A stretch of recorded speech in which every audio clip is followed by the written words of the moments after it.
जय श्री राधे कृष्ण। आप सभी का आपके अपने YouTube चैनल पे बहुत बहुत स्वागत है। आइए आज आप सब सुनेंगे परमा एकादशी व्रत की कथा।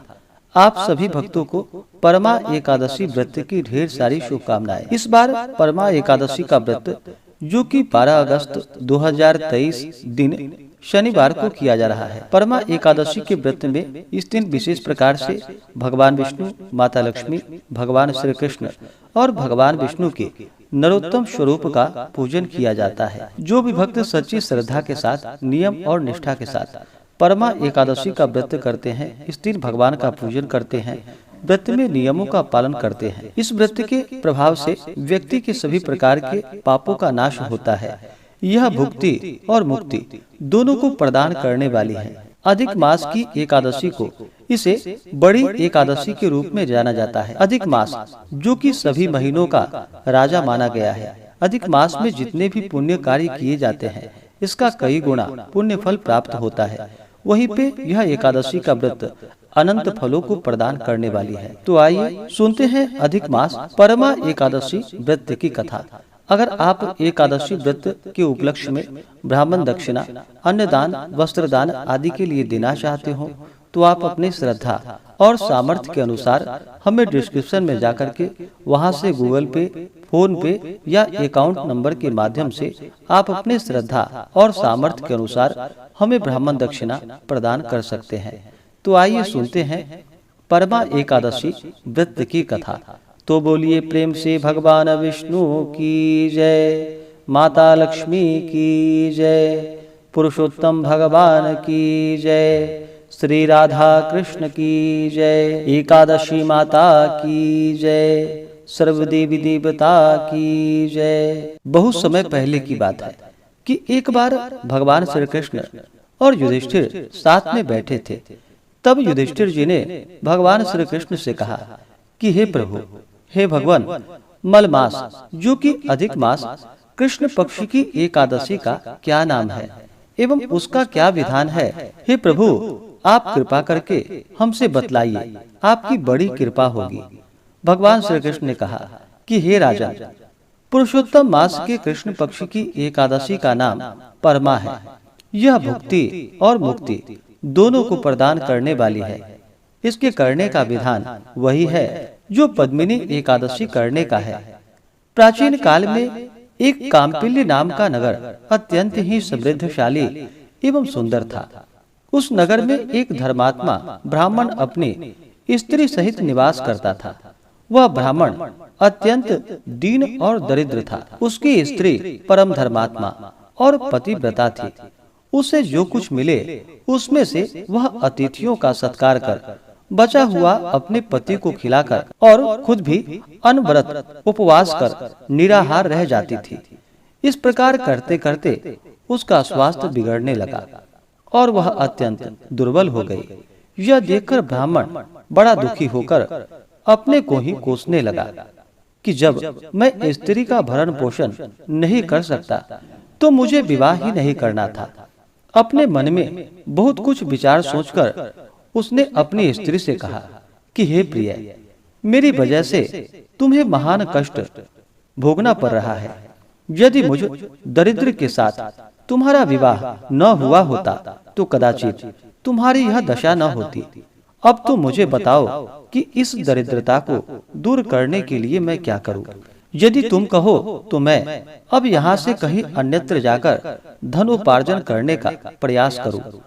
अपने पति के ऐसे वचन को सुनकर सुंदर स्त्री ने कहा कि हे प्राणनाथ, यह आप क्या कह रहे हैं? दासी से क्या अपराध हुआ है जो आप दासी को त्यागने का विचार कर रहे हैं? आप कहीं न जाइए, अपने घर में ही रहिए। ब्राह्मणी के ऐसे वचन को सुनकर ब्राह्मण चुपचाप रह गया। संयोगवश एक दिन उसके घर पर महर्षि कौंडिन्य आ गए। दोनों प्राणियों ने उनका यथाशक्ति आदर सत्कार किया। उनको भोजन इत्यादि कराकर ब्राह्मणी ने महर्षि को हाथ जोड़कर और प्रणाम कर नम्रता पूर्वक कहा कि हे प्रभु, मेरे स्वामी दरिद्रता से घबरा गए हैं, वह परदेश जाना चाहते हैं। सो हे प्रभु, कोई ऐसा व्रत हो तो मुझे बतलाइए कि जिसको करने से मेरे स्वामी इस दरिद्रता से छूट जाएं। ब्राह्मणी के ऐसे वचन को सुनकर कौंडिन्य ऋषि जी ने कहा कि हे महाभागे, तुम पुरुषोत्तम मास के कृष्ण पक्ष की परमा एकादशी का व्रत करो, तुम्हारा मनोरथ अवश्य ही सिद्ध होगा। इस एकादशी के पुण्य फल से और प्रताप से धनपति बन गए। इस एकादशी के पुण्य फल एवं प्रताप से महाराज हरिश्चंद्र भी, जो कि उनका गया हुआ राज्य था, वह फिर से उन्हें प्राप्त हुआ। साथ ही पंचरात्रि व्रत का महात्म्य और भी अद्भुत है एवं महान है। दशमी से लेकर के अमावस्या तक नित्य प्रति स्नान कर भगवान का पूजन कर निराहार रहकर व्रत को करे और रात्रि में जागरण करे। यह नियम 5 रात्रि तक बराबर चलावे तो अवश्य ही मनोवांछित फल की प्राप्ति हो पाएगी और अंतकाल में विष्णु लोक को प्राप्ति होगी। और यदि 5 रात्रि तक केवल एक बार संध्या समय भोजन करे तो महान फल होता है। विद्वान ब्राह्मणों को तिल पात्र दान करने से पात्र में जितने तिल होते हैं उतने वर्ष पर्यंत स्वर्ग सुख भोग करने का फल प्राप्त होता है। अस्तु, तुम भी अपने पति के साथ मिलकर इस व्रत का अनुष्ठान करो, तुम्हारी कामना अवश्य ही पूर्ण होगी। महर्षि की कथा के अनुसार दोनों ने परमा एकादशी का और पंचरात्रि व्रत यथारीति के साथ धारण किया। पंचरात्रि होकर जिस समय प्रभात हुई और वे लोग व्रत का पालन कर चुके, उसी वक्त उनके पास एक राजकुमार आया और उन्हें राज सम्मान के साथ ही साथ सुंदर सामग्रियों से भरे उत्तम भवन एवं अतुल धन राशि तथा जागीर प्रदान की। पंचरात्रि व्रत के प्रताप से वह ब्राह्मण और ब्राह्मणी इस लोक में महान सुख और संपत्ति को भोग कर अंतकाल में विष्णु लोक को गए। भगवान श्री कृष्ण बोले कि हे राजा, जिसने परमा का व्रत कर लिया उसको पुष्कर, गंगा एवं अन्य तीर्थों की क्या आवश्यकता है। गया जी में श्राद्ध करने की क्या जरूरत है। यह सब महान फल तो परमा के व्रत करने से ही प्राप्त हो जाते हैं। जिस प्रकार द्विपदों में ब्राह्मण, चतुष्पदों में गाय और देवता में इंद्र श्रेष्ठ माने गए हैं, उसी प्रकार महीनों में मलमास, अधिक मास श्रेष्ठ कहा गया है। उसके अंतर्गत 5 रात्रि और भी महान पुण्यों को देने वाली है, उससे भी अधिक पुण्यप्रद और अक्षय फल देने वाली पद्मिनी एकादशी और परमा एकादशी का व्रत है। क्योंकि 84 लाख योनियों में भ्रमण करने के बाद मनुष्य योनि में जन्म बड़े भाग्य से मिलते हैं, इसलिए बलपूर्वक सबको पुण्य संचित करनी चाहिए। हे राजा, आपने जो प्रश्न मुझसे किया था उसका उत्तर मैंने आपको सुना दिया। अब आपको भी श्रद्धा भक्ति सहित परमा एकादशी का व्रत अवश्य ही करनी चाहिए। इस प्रकार से अधिक मास पुरुषोत्तम मास की परमा एकादशी व्रत की कथा पूर्ण हुई। तो बोलिए प्रेम से भगवान विष्णु की जय, माता लक्ष्मी की जय, श्री राधा कृष्ण की जय, पुरुषोत्तम भगवान की जय, एकादशी माता की जय, सर्वदेवी देवता की जय। इसी प्रकार से जो भी भक्त सच्ची श्रद्धा के साथ, नियम और निष्ठा के साथ अधिक मास की परमा एकादशी का व्रत करते हैं, उनके सभी प्रकार के पाप और ताप नष्ट हो जाते हैं, दुख और कष्ट दूर हो जाते हैं तथा भगवान विष्णु भगवान श्री कृष्ण की कृपा से सभी प्रकार के मनोरथ सिद्ध होते हैं। इस बार परमा एकादशी का व्रत, जो कि 12 अगस्त 2023 दिन शनिवार को किया जा रहा है। एकादशी तिथि प्रारंभ समय 11 अगस्त 2023 दिन शुक्रवार सुबह 7:37 और एकादशी तिथि की समाप्ति है, जो कि 12 अगस्त 2023 दिन शनिवार को सुबह 8:03 पे। परमा एकादशी व्रत का पारण, जो कि हरिवासर समाप्त होने के बाद एकादशी व्रत का पारण करना चाहिए। हरिवासर का जो समय होता है वह समय द्वादशी तिथि का पहला चौथाई हिस्सा, यह समय हरिवासर का होता है। हरिवासर समाप्त होने के बाद व्रत का पारण करना चाहिए। द्वादशी तिथि की जो समाप्ति है वह 13 अगस्त को सुबह 8:57 पे। तो परमा एकादशी व्रत का पारण, जो कि 13 अगस्त 2023 दिन रविवार को व्रत का पारण किया जाएगा। पारण का समय 13 अगस्त को सुबह 6:13 से सुबह 8:13 तक व्रत का पारण किया जाएगा। एकादशी तिथि के दिन राहु काल का जो 12 अगस्त को समय होगा, वह समय सुबह 8:46 से सुबह 10:24 तक और 13 अगस्त को शाम 4:57 से शाम 6:35 तक। राहु काल समय में कोई भी शुभ कार्य या पूजन आदि का कार्य नहीं करना चाहिए। यह लाभप्रद नहीं होता है, इस बात का ध्यान रखें। एकादशी तिथि के दिन सूर्योदय का जो समय होगा, वह सुबह 5:30 और सूर्यास्त शाम 6:35। जो भी भक्त एकादशी का व्रत करते हैं, उन्हें एकादशी व्रत के दौरान कुछ बातों का ध्यान रखना चाहिए। व्रत के दौरान व्रती को किसी के ऊपर क्रोध नहीं करनी चाहिए। अपने मन में किसी के प्रति ईर्ष्या या द्वेष का भाव नहीं लाना चाहिए। अगर आप किसी के ऊपर क्रोध करते हैं, इससे मुख से न निकलने वाले शब्द भी मुख से निकल जाते हैं। इसलिए किसी के ऊपर क्रोध नहीं करनी चाहिए।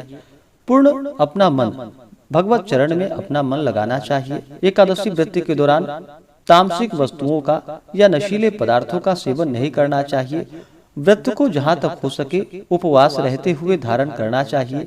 उपवास न रह पाए तो एक समय फलाहार आदि का ग्रहण करें।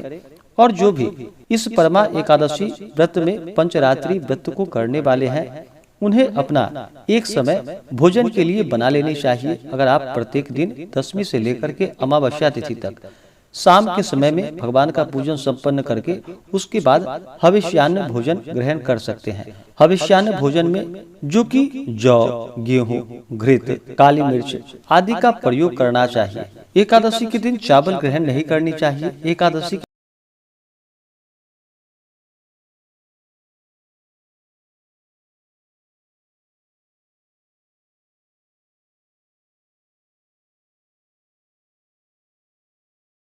के दिन चावल ग्रहण करने से रेंगने वाले जीवों के रूप में जन्म लेना पड़ता है। जो भी एकादशी का व्रत करने वाले हैं, उन्हें दशमी तिथि के दिन सूर्यास्त होने से पहले ही भोजन ग्रहण कर लेनी चाहिए। रात्रि में एकादशी व्रत का और भगवान विष्णु का स्मरण करते हुए ब्रह्मचर्य का पालन करते हुए सोना चाहिए। एकादशी की सुबह ब्रह्म मुहूर्त में उठ करके नित्य क्रियाओं से निवृत्त होकर के गंगा नदी में या घर के नहाने के पानी में थोड़ा सा गंगा जल मिला करके स्नान करना चाहिए। शुद्ध वस्त्र धारण करना चाहिए। उसके बाद भगवान सूर्य देव को अर्घ्य प्रदान करनी चाहिए और व्रत का संकल्प लेना चाहिए। जहाँ भी भगवान का मंदिर हो, आपके घर के मंदिर में जो कि एक घी का दिया या तिल के तेल का दीपक जला करके भगवान विष्णु के समक्ष वहाँ पे एक आसन लगा करके बैठे और भगवान से प्रार्थना करे कि हे भगवान विष्णु, हे भगवान पुरुषोत्तम, हे भगवान श्री कृष्ण, आज मैं परमा एकादशी का व्रत करने जा रहा हूँ या करने जा रही हूँ। यह व्रत मेरा निर्विघ्न पूरा हो। इस प्रकार से भगवान से प्रार्थना करें कि मेरे सभी प्रकार के दैहिक, दैविक और भौतिक पाप नष्ट हो जाएं। आपके मन में जो भी इच्छा हो, जो भी कामना हो, वह प्रभु से कहें। और एकादशी तिथि के दिन रात्रि उपवास रहते हुए सुबह और शाम के वक्त पूरे विधि विधान के साथ भगवान का पूजन करें। जो उपवास नहीं रह पाते हैं, वो एक समय फलाहार ग्रहण करें। एकादशी के दिन ओम नमो भगवते वासुदेवाय या श्री कृष्ण गोविंद हरे मुरारे, इन मंत्रों का उच्चारण करना चाहिए, जप करना चाहिए। एकादशी के दिन गीता आदि का पाठ या श्रवण करनी चाहिए। भगवान विष्णु के स्तोत्र आदि का पाठ या श्रवण करना चाहिए। एकादशी व्रत का कथा श्रवण करनी चाहिए। भगवान की आरती करनी चाहिए। एकादशी की रात्रि जहाँ तक हो सके जागरण करते हुए समय को व्यतीत करनी चाहिए। और अगले दिन जाकर के द्वादशी तिथि के दिन सुबह उठ करके स्नान करके शुद्ध वस्त्र धारण करके भगवान का पूजन और आरती कर ले। उसके बाद ब्राह्मणों को भोजन करवाएं, ब्राह्मणों को दान और दक्षिणा दें और फिर समय के अनुसार व्रत का पालन करना चाहिए। इस प्रकार व्रत को धारण करने से, पूर्ण नियमों का पालन करने से भगवान विष्णु अपने भक्तों के सभी प्रकार के पापों को नष्ट कर देते हैं तथा सुख और समृद्धि का आशीर्वाद प्रदान करते हैं और अंत में भगवान विष्णु की कृपा से वैकुंठ लोक की प्राप्ति होती है। तो आशा करता हूँ कि यह जानकारी आपको अच्छा लगा हो। ऐसे ही ज्ञानवर्धक जानकारियाँ प्राप्त करने के लिए हमारे इस चैनल पे अगर आप नए हैं तो चैनल को लाल बटन दबा करके सब्सक्राइब करें, साथ में बेल आइकन घंटी को दबाएं ताकि मेरे वीडियो का नोटिफिकेशन आपको समय से मिलता रहे। वीडियो को लाइक करें, शेयर करें। सुखी रहें और स्वस्थ रहें। जय श्री राधे कृष्ण। धन्यवाद।